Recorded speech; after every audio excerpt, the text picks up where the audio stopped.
Entre la mort et la vie. Récit fantastique. Alexeï Apourtine. C'est un samedi à 6 heures du matin que je suis mort. Émile Zola. 1. Il était 8 heures du soir quand le docteur approcha son oreille de mon cœur, porta un petit miroir à mes lèvres et s'adressant à ma femme, lui dit d'un ton solennel et doux: « Tout est fini. » À ces paroles, je compris que je venais de mourir. À vrai dire, j'étais mort bien avant.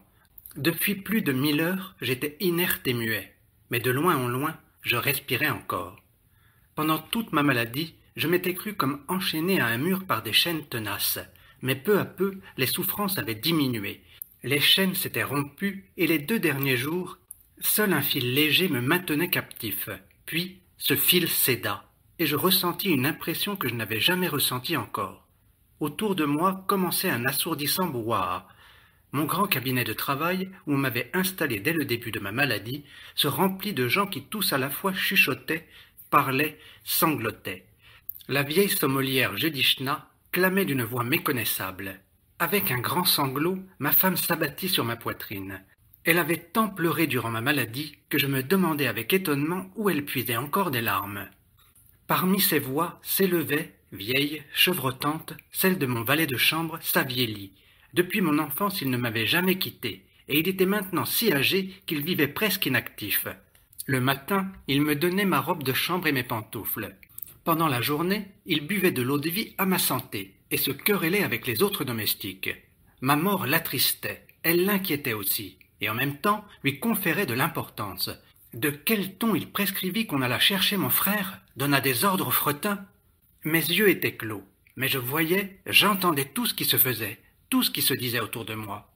Mon frère, taciturné hautain, comme toujours, est entré. Ma femme ne pouvait le souffrir. Cependant, elle se jeta à son cou et ses sanglots s'accrurent. « Calme-toi, Zoé, calme-toi, tes larmes ne changeront rien, » lui disait mon frère d'une voix calme, comme étudiée. « Soigne-toi pour les enfants.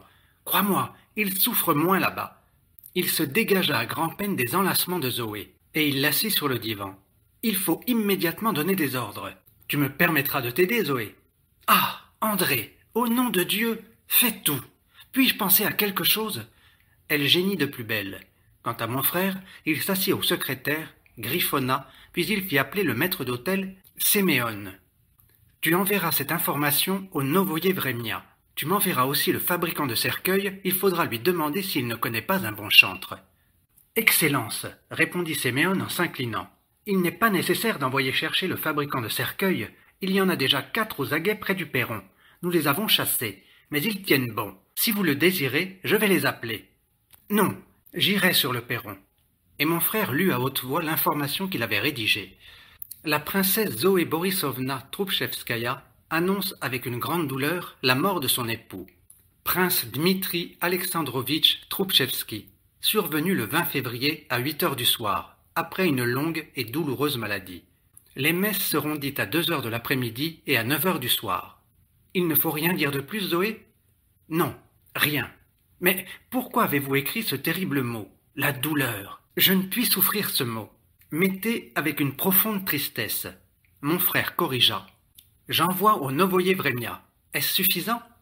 Oui, c'est assez. Ah, on peut encore envoyer au journal de Saint-Pétersbourg? Bien, j'écrirai la note en français. Inutile, les rédacteurs traduiront. Mon frère sortit. Ma femme s'approcha de moi, s'assit sur une chaise près du lit et me regarda longtemps d'un regard suppliant, interrogateur. Dans ce regard, je lus beaucoup plus d'amour et de douleur que dans ses lamentations. Elle se rappelait toute notre vie commune qu'avait traversé tant d'orages. Maintenant, elle s'accusait de tout et voyait clairement la façon dont elle eût dû agir. Elle était si absorbée dans ses réflexions qu'elle ne remarqua pas mon frère qui, revenu avec l'homme au cercueil, se tenait près d'elle depuis quelques minutes, respectueux de sa rêverie. En apercevant l'homme au cercueil, elle poussa un cri sauvage et s'évanouit. On la transporta dans la chambre à coucher. « Soyez tranquille, Excellence, » disait l'homme en prenant les mesures avec le même sang-froid que s'il se fût agi d'un costume. « Nous fournissons tout, même les cierges. Dans 1 heure, on pourra les allumer. Et pour ce qui est de la bière, soyez sûr qu'elle sera si commode que même un vivant y serait à l'aise. » De nouveau, le cabinet s'emplissait. La gouvernante amena les enfants. Sonia se jeta sur moi et sanglota tout à fait comme sa mère. Mais le petit Nicolas s'arrêta net, obstiné à ne pas s'approcher de moi et criait sa peur. Puis vint la servante favorite de ma femme, Nastasia, qui avait épousé l'an dernier le maître d'hôtel Séméon, et se trouvait maintenant dans la dernière période de la grossesse. Elle fit un grand signe de croix et voulut s'agenouiller, mais son ventre l'en empêcha, et elle sanglota doucement. « Entends-tu, Nastia » lui disait Séméon à voix basse. « Ne te penche pas, il t'arriverait quelque chose. Retourne plutôt dans ta chambre, tu as assez prié. »« Mais comment ne pas prier pour lui ?» répondit Nastia d'une voix chantante et assez haut pour que tout le monde pût l'entendre. « Ce n'était pas un homme, mais un ange de Dieu. Aujourd'hui même, au moment de mourir, il pensait encore à moi. Il a ordonné à Sophie Franzovna de ne pas me quitter. » Nastasia disait vrai, ou à peu près. Toute la nuit précédente, ma femme était restée près de mon lit, sans cesser de pleurer, ce qui me fatiguait horriblement. Le matin de bonne heure, pour dériver ses pensées et surtout pour vérifier si la parole m'était encore possible, j'avais fait la question la première venue. « Est-ce que Nastasia a accouché ?» Ma femme, très heureuse que je puisse encore parler, me demanda s'il fallait envoyer chercher Sophie Franzovna, la sage-femme. Je répondis « Oui, envoie !» Je vois bien qu'ensuite je n'ai absolument plus rien dit, et Nastasia crut naïvement que mes dernières pensées étaient pour elle. Joudishna, cessant enfin de crier, se pencha sur la table à écrire pour y regarder quelque chose.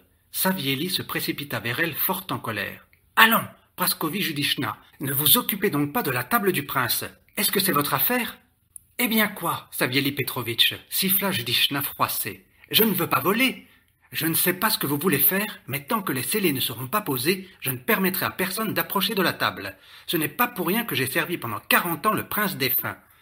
Que me jetez-vous là à la tête? Vos 40 années. Mais moi aussi, je suis dans cette maison depuis 40 ans, et davantage. Et voilà que maintenant, je ne puis même pas prier pour l'âme du prince. Vous pouvez prier, mais n'approchez pas de la table. » Tous deux, par respect pour moi, s'insultaient à mi-voix. Mais quand même, j'entendais très clairement chacune de leurs paroles, ce qui m'étonnait fort. Suis-je en léthargie, pensais-je avec effroi. Il y a 2 ans, j'ai lu une nouvelle française où étaient décrites, en grand détail, les impressions d'un homme enseveli vivant. Je m'efforçais de reconstruire cette nouvelle dans ma mémoire, mais je ne pouvais me rappeler le principal. Comment le héros s'y était pris pour sortir du cercueil? La pendule de la salle à manger sonna. Je comptais 11 coups. Vasutka, la petite bonne, entra, annonçant que le prêtre était arrivé, et que dans le salon tout était prêt. On apporta une grande bassine d'eau, on me déshabilla, et l'on se mit à me frotter avec une éponge mouillée, dont je ne sentais pas le contact. Il me semblait qu'on lavait la poitrine et les pieds d'un autre. Évidemment, pensai-je, tandis qu'on m'habillait de linge propre. Ce n'est pas une léthargie. Mais qu'est-ce donc? Le docteur a dit « Tout est fini. On pleure sur moi. Dans un instant, on va me mettre au cercueil. Dans 2 jours, on m'ensevelira. Mon corps, qui, tant d'années m'a obéi, n'est plus le mien. Sûrement je suis mort. Et cependant je continue à voir, à entendre, à comprendre. La vie persiste peut-être quelque temps dans le cerveau, mais en somme, le cerveau lui aussi fait partie du corps. Ce corps est un logement que j'ai habité bien des années, et que j'ai enfin résolu de quitter. Portes et fenêtres sont larges ouvertes, tous les meubles ont déjà été emportés. Tous ces hôtes l'ont quitté, sauf le maître qui, au moment de sortir, s'arrête et jette un dernier regard sur les chambres où bruissait sa vie et dont le vide et le silence maintenant l'étonnent. Alors, pour la première fois, dans l'obscurité ambiante, une petite lueur brilla. Sensation ou souvenir? Il me sembla que ce qui m'arrivait maintenant, que cet état m'était connu, que je l'avais vécu autrefois, il y a longtemps, très longtemps.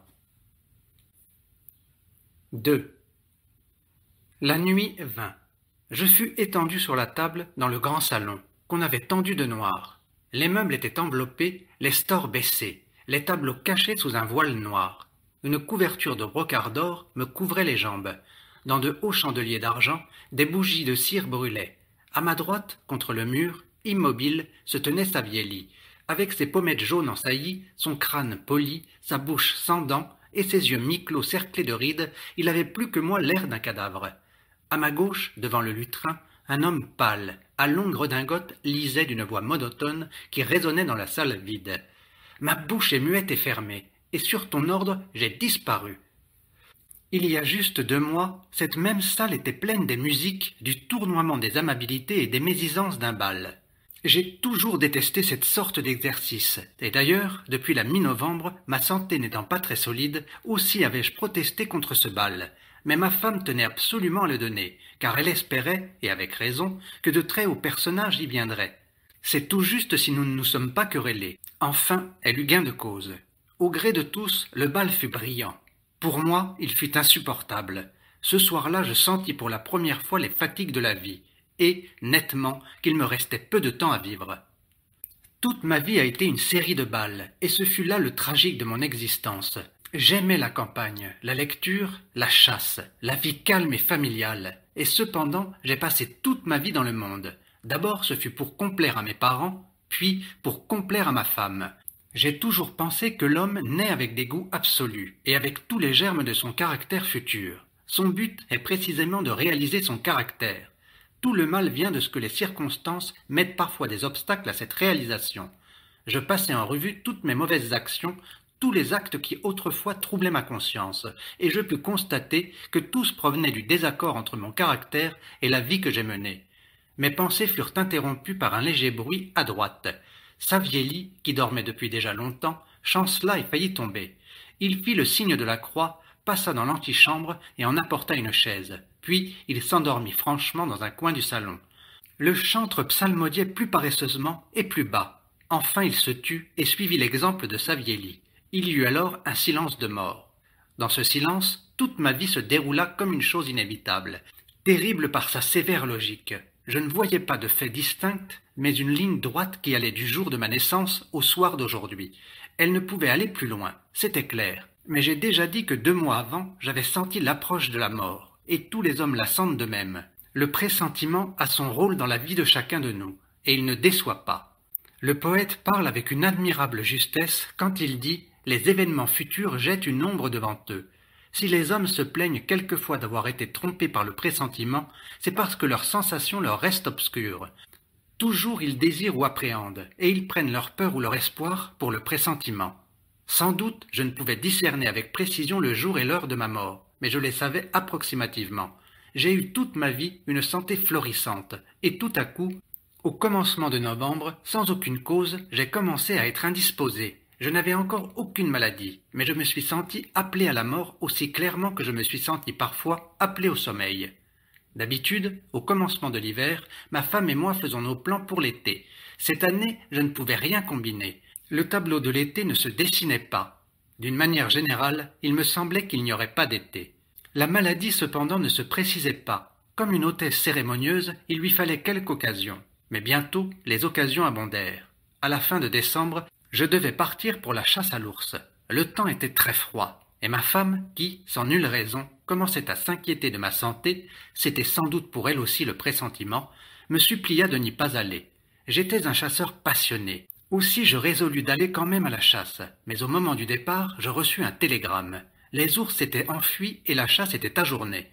Cette fois, l'hôtesse cérémonieuse n'entra pas dans ma maison.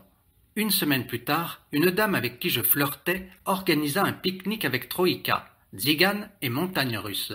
Un rhume était inévitable, mais inopinément, ma femme tomba malade et me demanda de passer la soirée à la maison. Peut-être était-ce une feinte, car le lendemain, elle était au théâtre. Quoi qu'il en fût, l'hôtesse cérémonieuse passa encore une fois. 2 jours après, mon oncle Vassili Ivanovitch mourut. Mon frère, très vain de son origine, disait quelquefois de lui « c'est notre comte de Chambord ». Cette considération à part, j'aimais beaucoup l'oncle. Comment donc ne pas aller à ses funérailles? Je suivis le cercueil à pied, le temps était affreux. Je me refroidis. L'hôtesse cérémonieuse, ravie de l'occasion, vint chez moi le soir même. Le 3e jour, le médecin diagnostiquait une pneumonie avec toutes les complications possibles et déclarait que je ne vivrais pas plus de 2 jours. Mais le 20 février était encore loin, et je ne pouvais mourir avant. Et alors a commencé une lente agonie qui embarrassa fort l'homme de science. J'allais un peu mieux, puis je m'affaissais. Je souffrais beaucoup. Je cessais absolument de souffrir, et en dépit de toutes les règles, je ne suis pas mort avant le jour fixé dès ma naissance. Comme un acte consciencieux, j'ai joué mon rôle, sans ajouter ni retrancher un mot à ce qui m'était prescrit par le dramaturge. Cette comparaison si banale de la vie avec un rôle a pour moi un sens profond. Si je remplis mon rôle en acteur consciencieux, c'est probablement que j'ai joué d'autres rôles, que j'ai pris part à d'autres pièces. Si je ne suis pas mort au moment où il était évident pour tous que je mourrais, c'est que probablement je ne mourrai jamais et vivrai tant que durera le monde. Ce que j'ai perçu hier si vaguement, c'est comme solidifié en une certitude. Mais quels étaient ces rôles, et dans quelles pièces les ai-je donc joués? Je me mis à chercher dans ma vie passée la clé de ce problème. D'abord, je poursuivis tel rêve où vivaient des pays et des personnages qu'avaient ignoré mes veilles. Je me remémorais telle rencontre qui m'avait ému profondément, de façon insolite, et, soudain, je me rappelais le château de la Roche-Maudin. 3. Ce fut l'un des plus intéressants et des plus mystérieux épisodes de ma vie. Il y a quelques années, pour la santé de ma femme, nous avons passé presque la moitié de l'année dans le midi de la France. Là, nous fîmes connaissance d'une famille très sympathique, celle du comte de la Roche-Maudin. Le comte nous invita. Je me rappelle que ce jour-là, ma femme et moi étions particulièrement gais.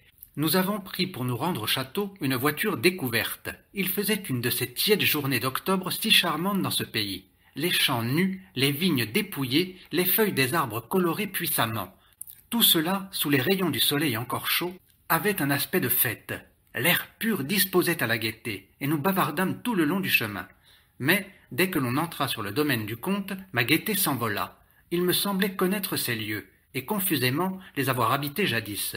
Cette sensation, assez angoissante, s'augmentait d'instant en instant, et, quand nous débouchâmes sur la large avenue qui conduit au château, j'en dis un mot à ma femme. « Quelle niaiserie !» s'exclama-t-elle. « Tu me disais encore hier que même dans ton enfance, quand tu habitais Paris avec ta mère, vous n'étiez jamais venu dans cette région. » Je me tus, n'étant pas en veine de contradiction. L'imagination, comme un éclaireur, m'annonçait tout ce que j'allais voir. Voici la grande cour d'honneur couverte de sable rouge. Voilà le porche timbré du blason des La Roche-Maudin. Ici, la salle aux 2 étages de fenêtres, là, le grand salon orné des portraits de famille, et même l'odeur particulière de ce salon, l'odeur de musc et d'acajou, me revint comme depuis longtemps familière.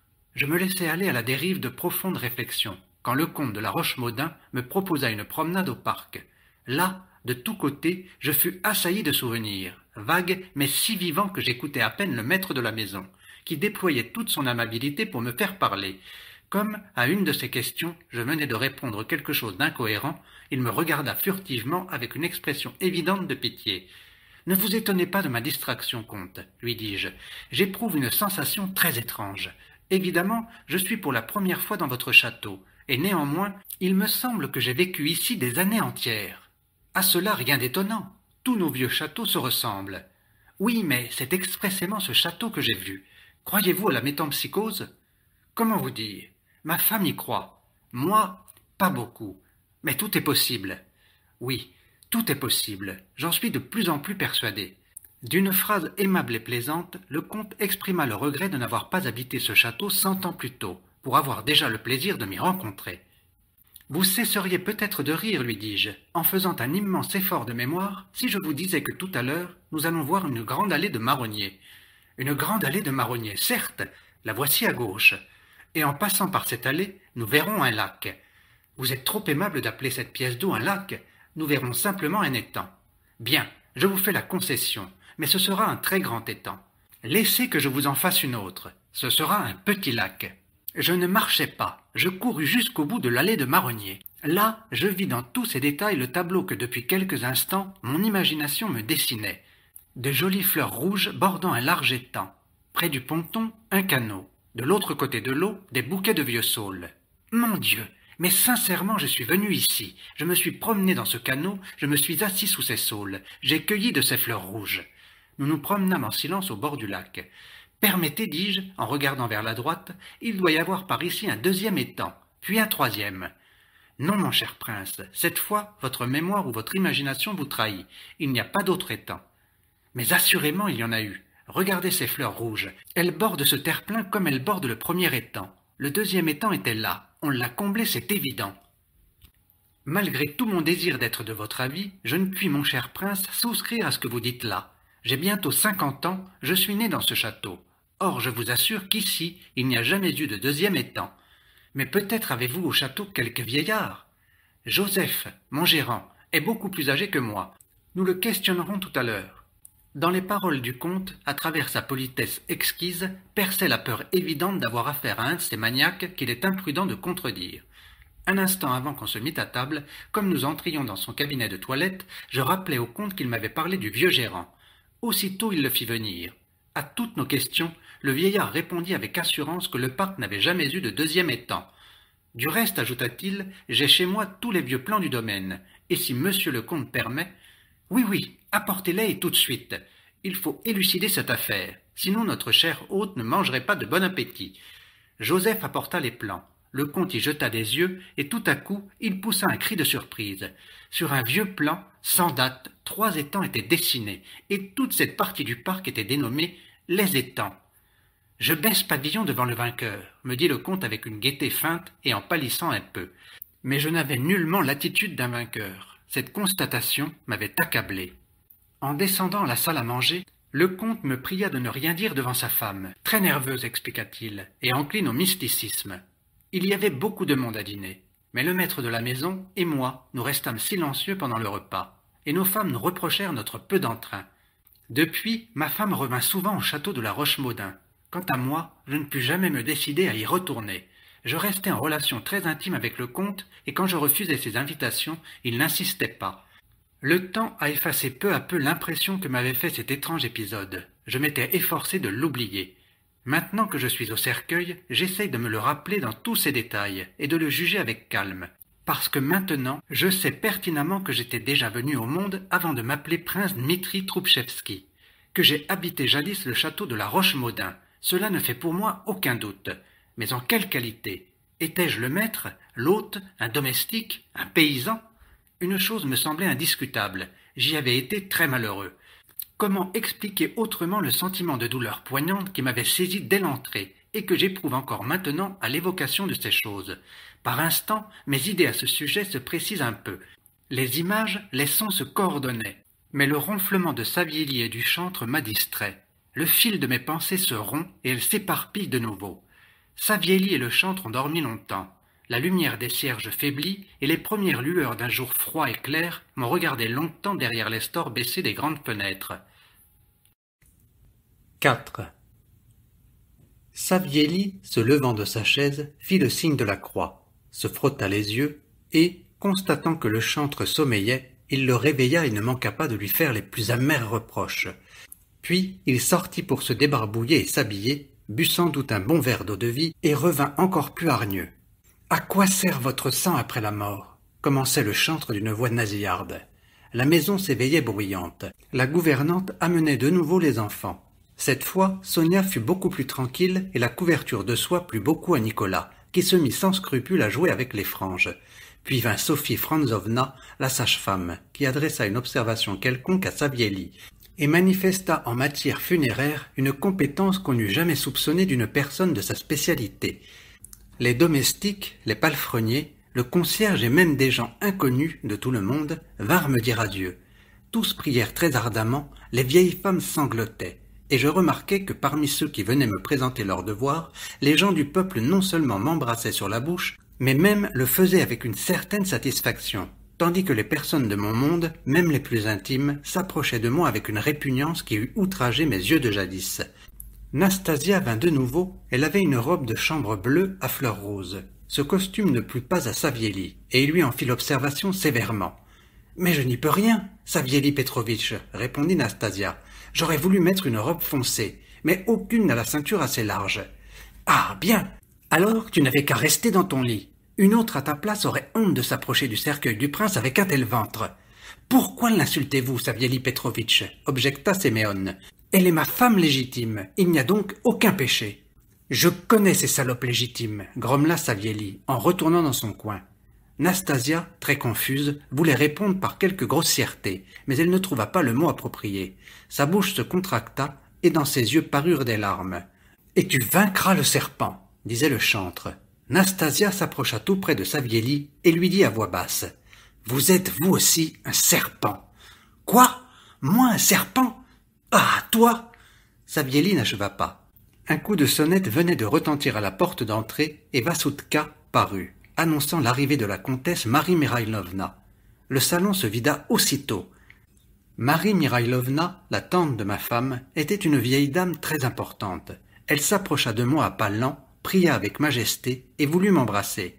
mais, après avoir réfléchi quelques instants, elle hocha au-dessus de moi sa tête grise nonchalamment encapuchonnée de noir. Après quoi, soutenue avec respect par sa dame de compagnie, elle se dirigea vers la chambre de ma femme. Elle revint un quart d'heure après, ramenant sa nièce, laquelle était en robe de chambre blanche et avait les cheveux défaits. Ses paupières gonflées lui permettaient à peine d'ouvrir les yeux.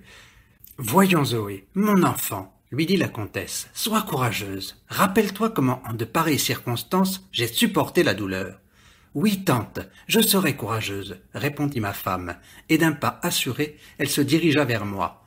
Mais sans doute j'avais beaucoup changé pendant la nuit, car elle chancela en poussant un cri et tomba dans les bras de ses femmes. On l'emmena. Ma femme était sans doute très attristée de ma mort, mais dans toute manifestation extérieure de douleur, il y a presque toujours une certaine dose d'effet théâtral. L'homme même le plus sincèrement attristé ne peut oublier que les autres le regardent. À 2 heures, les visiteurs commencèrent à venir. Ce fut d'abord un célèbre général encore jeune, avec des moustaches grises en croc et une poitrine constellée. Il s'approcha de moi, voulut aussi m'embrasser, mais il réfléchit et fit un ample signe de croix sans toucher de ses doigts son front ni sa poitrine. Puis, s'adressant à Savielli. « Eh quoi, cher Savielli, nous avons perdu notre prince. Oui, Excellence, j'ai servi le prince 40 ans, et pouvais-je penser...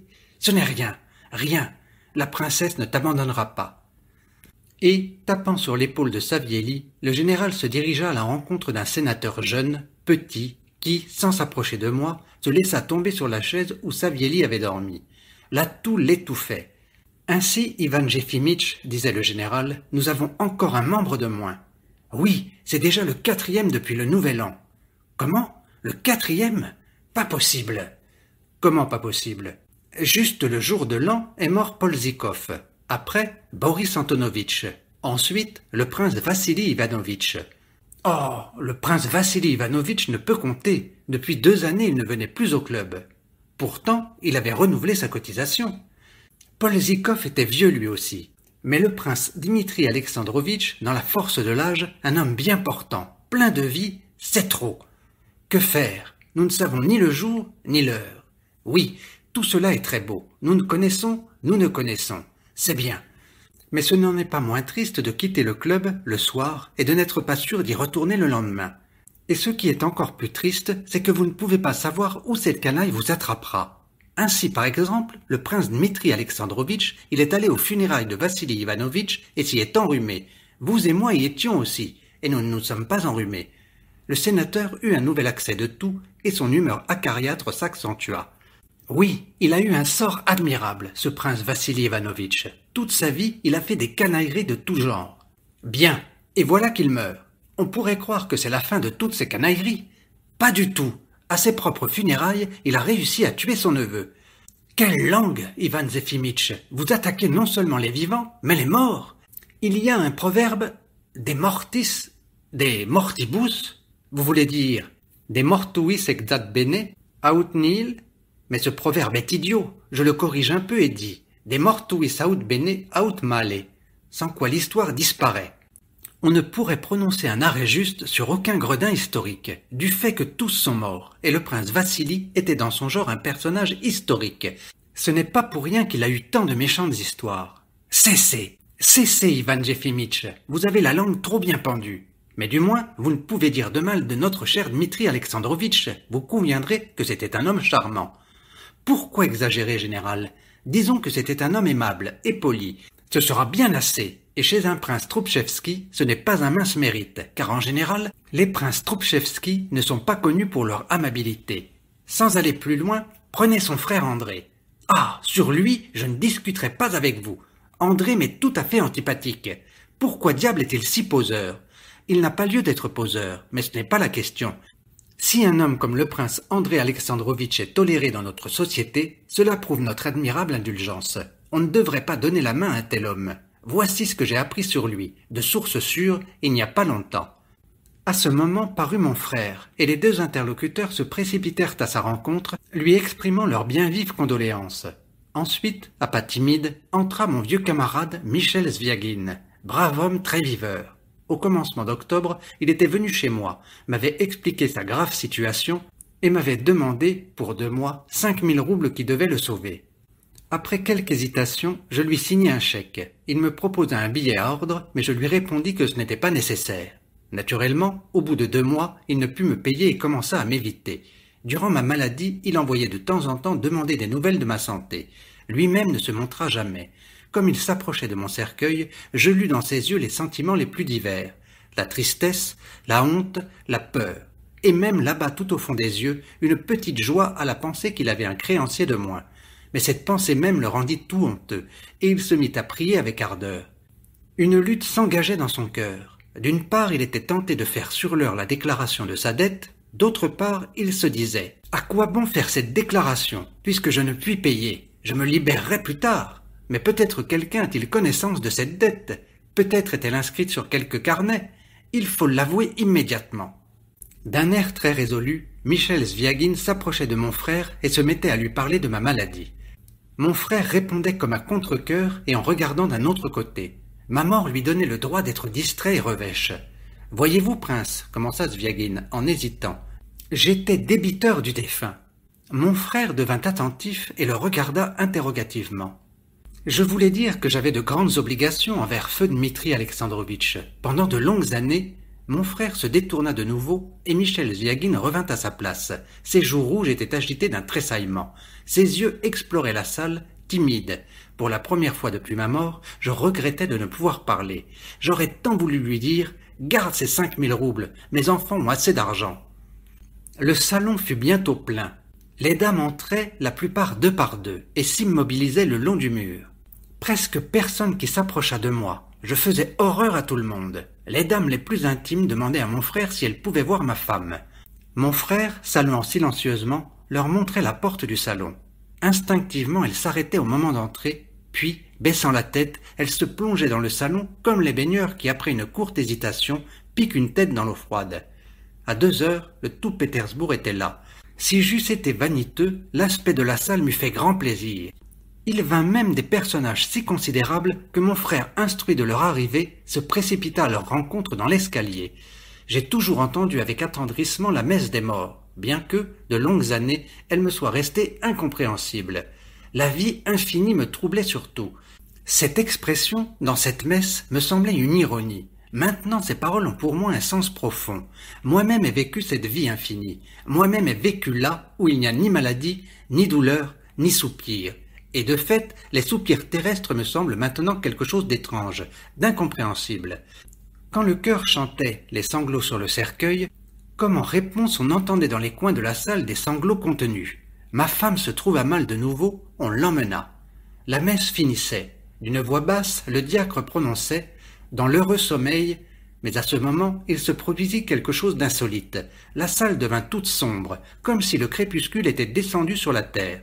Je cessai de distinguer les personnages, je ne vis que des figures noires. La voix du diacre s'affaiblit, puis se tut. Les cierges s'éteignirent. Tout disparut pour moi, et je cessai à la fois de voir et d'entendre. 5. Je me trouvais en quelques lieux vagues et troubles. Je dis lieux par habitude, car maintenant toute conception de distance et de durée était abolie pour moi, et je ne puis déterminer combien de temps je restais en cet état.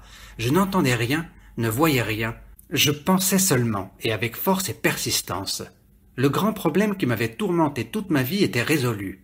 La mort n'existe pas, la vie est infinie. J'en étais convaincu bien avant, mais jadis je ne pouvais formuler clairement ma conviction. Elle se basait sur cette seule considération que, astreinte à des limites, la vie n'est qu'une formidable absurdité. L'homme pense, il perçoit ce qui l'entoure. Il souffre, jouit et disparaît. Son corps se décompose et fournit ses éléments à des corps en formation. Cela, chacun le peut constater journellement. Mais que devient cette force apte à se connaître soi-même et à connaître le monde qui l'entoure? Si la matière est immortelle, pourquoi faudrait-il que la conscience se dissipât sans trace? Et, si elle disparaît, d'où venait-elle et quel est le but de cette apparition éphémère? Il y avait là des contradictions que je ne pouvais admettre. Maintenant, je sais par ma propre expérience que la conscience persiste, que je n'ai pas cessé et probablement ne cesserai jamais de vivre. Voici que Derechef m'obsède ces terribles questions. Si je ne meurs pas, si je reviens toujours sur la terre, quel est le but de ces existences successives? À quelle loi obéissent-elles et quelle fin leur est assignée? Il est probable que je pourrais discerner cette loi et la comprendre si je me rappelais mes existences passées, toutes, ou du moins quelques-unes. Mais pourquoi l'homme est-il justement privé de ce souvenir? Pourquoi est-il condamné à une ignorance éternelle, si bien que la conception de l'immortalité ne se présente à lui que comme une hypothèse? Et si cette loi inconnue exige l'oubli et les ténèbres, pourquoi dans ces ténèbres d'étranges lumières apparaissent-elles parfois, comme il m'est arrivé quand je suis entré au château de la Roche-Maudun? De toute ma volonté, je me cramponnais à ce souvenir comme le noyé à une épave. Il me semblait que si je me rappelais clairement et exactement ma vie dans ce château, je comprendrais tout le reste.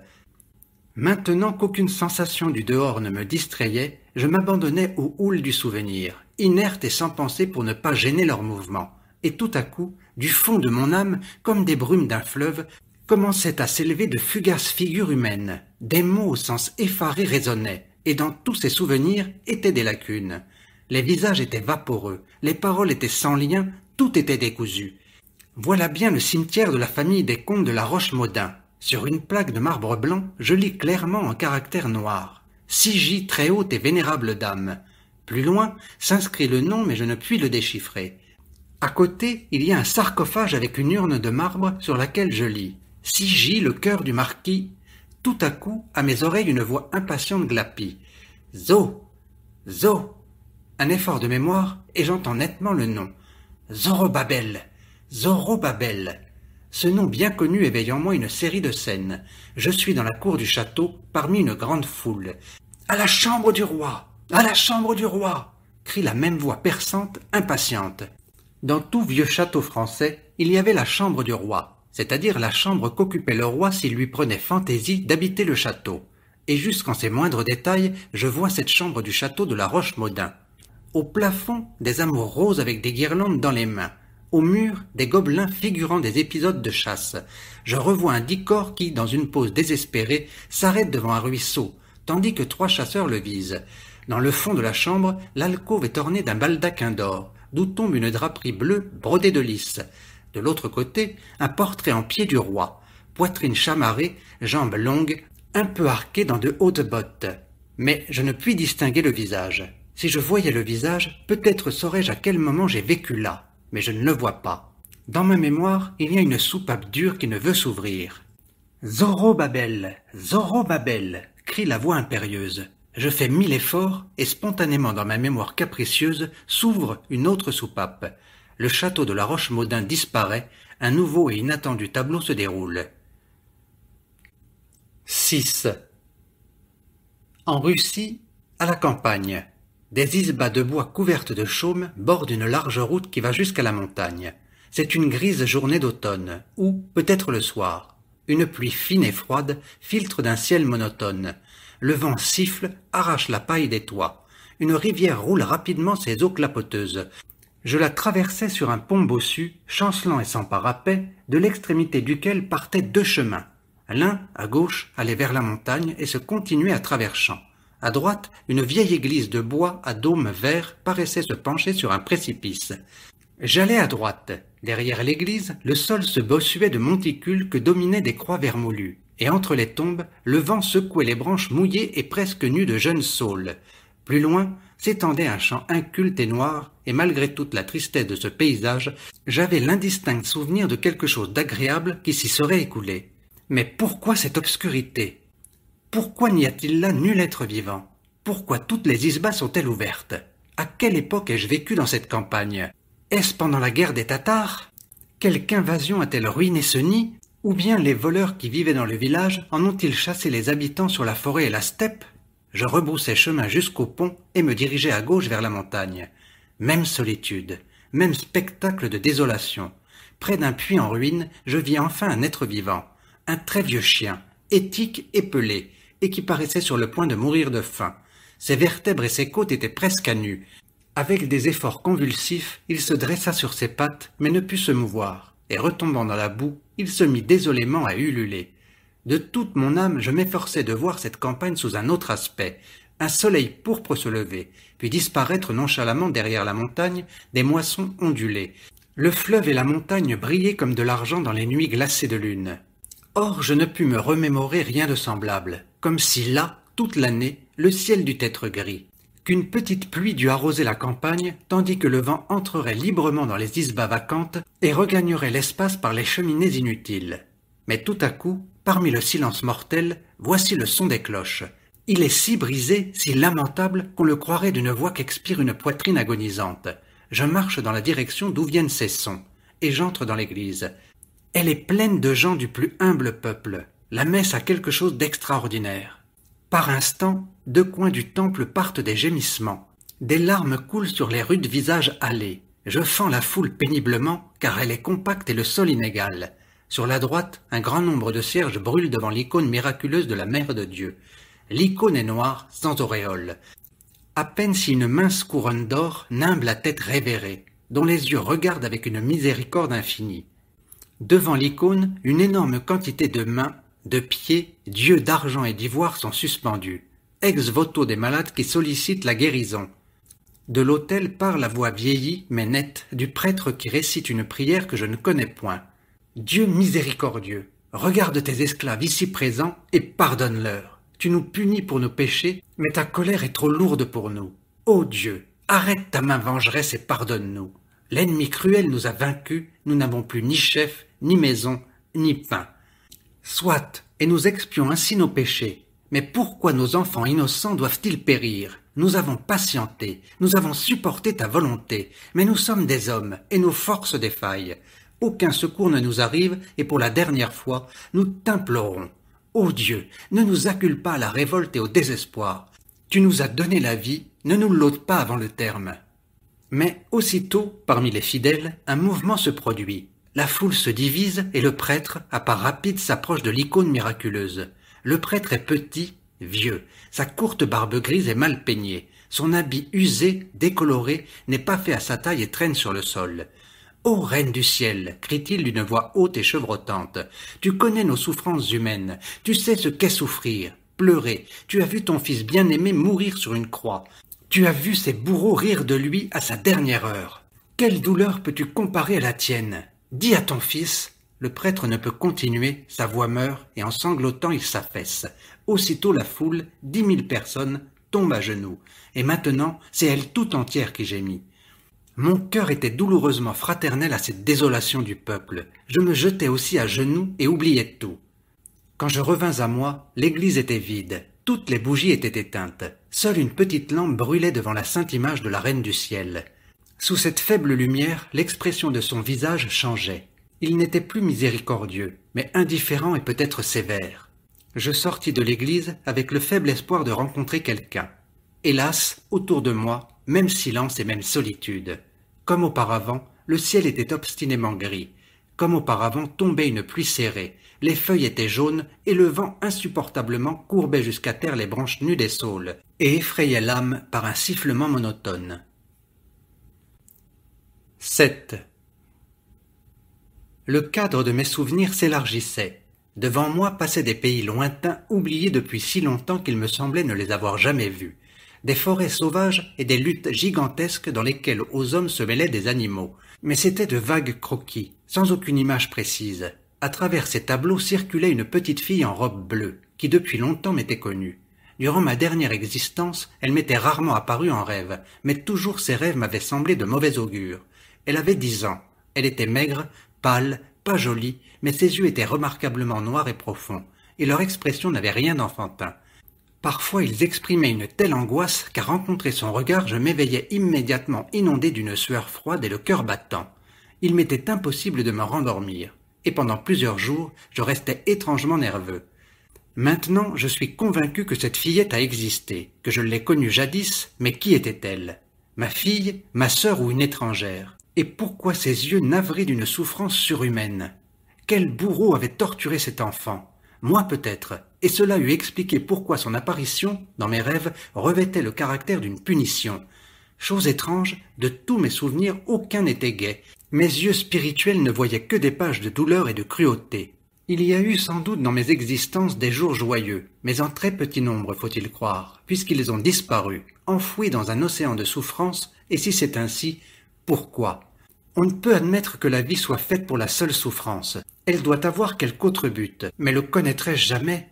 Au prix de cette ignorance, mon état actuel, c'est-à-dire l'immobilité et la tranquillité absolue, devrait me sembler le bonheur. Et pourtant, dans tout ce chaos de souvenirs indécis, de pensées éparses, je sentis s'affirmer en moi un sentiment étrange et qui m'attirait encore dans ces régions de ténèbres et de douleur d'où je venais de sortir. Je voulus résister à cette attirance, mais elle se fortifia, vainquit tous mes arguments et enfin se manifesta à nu comme le désir passionné et incoercible de vivre.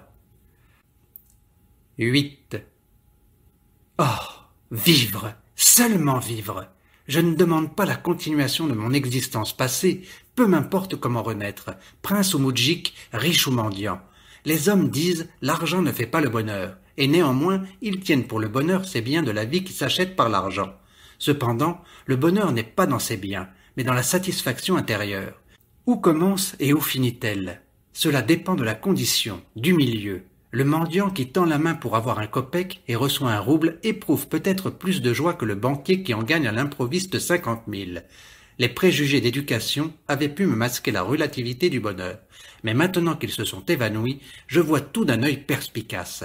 J'aimais passionnément l'art et je pensais que le sentiment esthétique est fonction de la haute culture. Mais qu'est-ce que l'art?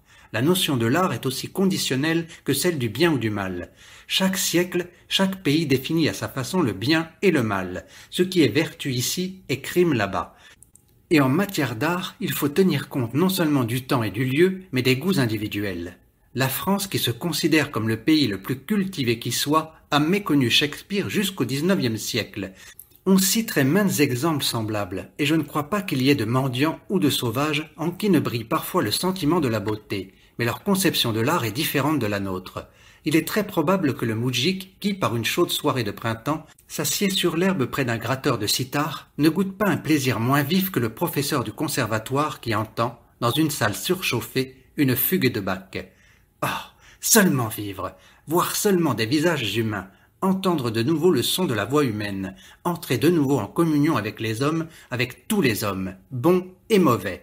Mais y a-t-il au monde des hommes absolument mauvais?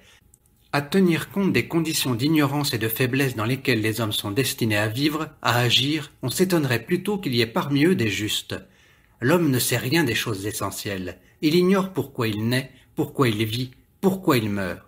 Il oublie ses existences passées et ne pressent pas les futures. Et veut-il sortir des ténèbres, s'efforcer de comprendre, essayer d'améliorer son existence, ses efforts sont vains. Ses inventions, même géniales, ne résolvent pas une seule des questions qui le troublent. De toutes parts, il se heurte à d'infranchissables limites.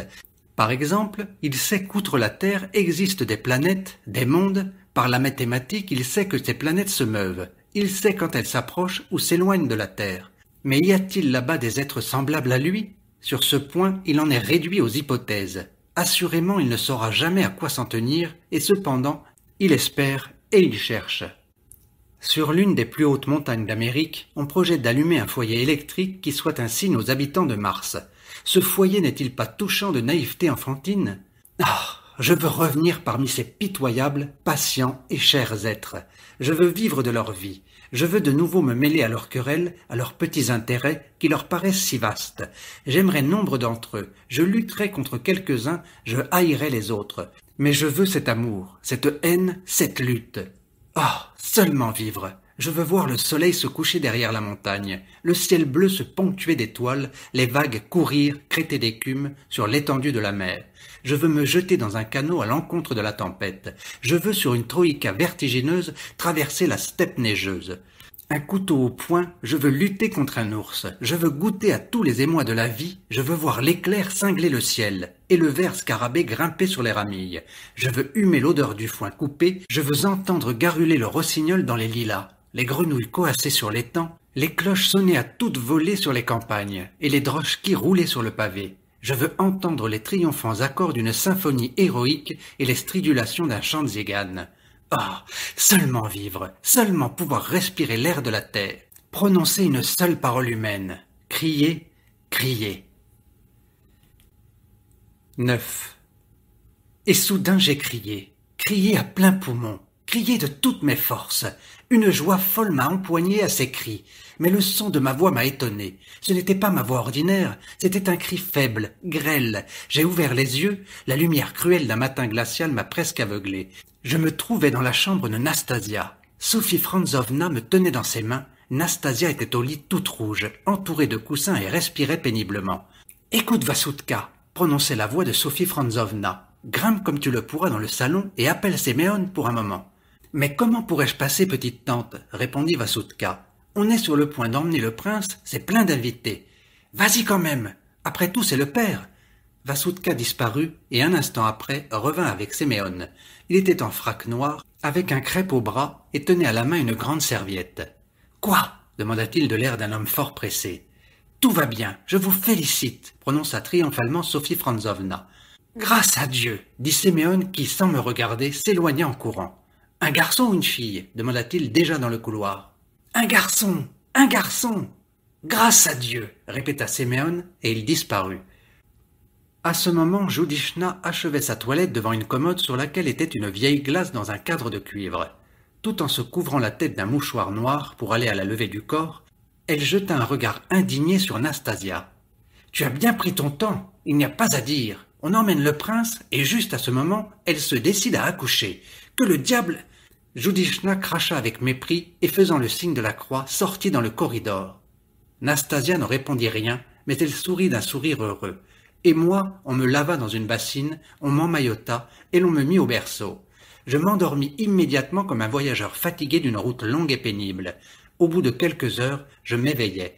J'étais un être sans force, sans raison, dévolu à la souffrance. J'étais entré dans une nouvelle vie.